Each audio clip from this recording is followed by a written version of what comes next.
नमस्कार, तुमचं स्वागत आहे माझ्या यूट्यूब चॅनलमध्ये. आणि आज मी तुम्हाला दाखवणार आहे एक भन्नाट अशी रेसिपी.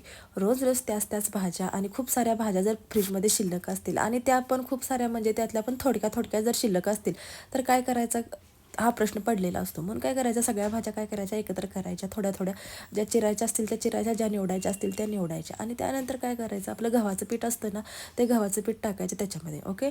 त्यानंतर काय करायचं, ठेचा घरात असेल तर ठेचा टाकायचा, हळद, मीठ, तिखट, ओवा टाकायचा, जिरं टाकायचं, हे सगळं जिन्नस टाकायचे त्याच्यामध्ये आणि छान मिक्स करून घ्यायचं. हे बघा, मी हे टाकत आहे, ओवा टाकत आहे, तो हातावर थोडासा चुरून टाकत आहे म्हणजे एकदम खमंग असा वास येतो. त्यानंतर टाकलेले आहेत मी जिऱ्यानंतर आपलं जर तुमच्याकडे ठेचा असेल तर ठेचाचं करू शकता किंवा लाल तिखटाचे पण तुम्ही करू शकता.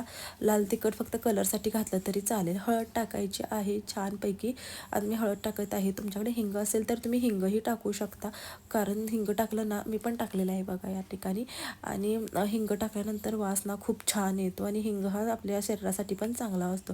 तर चला, हे सगळे जिन्नस टाकलेले आहेत. मीठ आणि महत्त्वाचं म्हणजे मीठ टाकायला विसरायचं नाही, नाहीतर काहीच चव लागणार नाही आणि वरून पण घेऊ शकत नाही आणि शक्यतो वरून मीठ घ्यायचं नाही. तर ठीक आहे, मीठ पण टाकलेलं आहे. सगळंच आपल्याला जे टाकायचं आहे ते टाकलेलं आहे. भाज्या पण तुम्ही बघितलेल्या आहेत कोणत्या कोणत्या घेतलेल्या आहेत. मी पालेभाज्या पण घेतलेल्या आहेत आणि आपले कॅरेट वगैरे म्हणजे गाजर पण घेतलेलं आहे, बीट पण घेतलेलं आहे. बीट जरा जास्तीचंच घेतलेलं आहे, कारण बीट असं आपलं खाणं होत नाही म्हणून मी अशा ह्याच्यामध्ये घालत आहे. तर ठीक आहे, चला, हे सगळं काय करायचं, मिक्स करून घ्यायचं. आणि त्या मिक्स करून झाल्यानंतर त्या बॅटरचा म्हणजे तो जी कणिक होणार आहे ना, त्याचा कलर अप्रतिम दिसतो, खूप सुंदर दिसतो, पिंकिशवाला दिसतो. म्हणजे पिंक पण आहे, ग्रीन पण आहे, ऑरेंज पण आहे. त्यामुळे तिघांचं कॉम्बिनेशन इतकं सुंदर दिसत होतं ना, खूपच छान. तुम्ही बघू शकता या मळून झाल्यानंतर. आणि आधी सगळं मिक्स करून घ्यायचं आणि जितकं लागेल तितकंच त्याच्यामध्ये पाणी घालायचं आहे.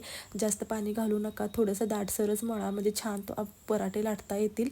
आणि काय सांगू तुम्हाला, मी हा पराठा केला, इतका छान झालेला आहे, चवीला अप्रतिम झालेला आहे, पण फुगलाच नाही.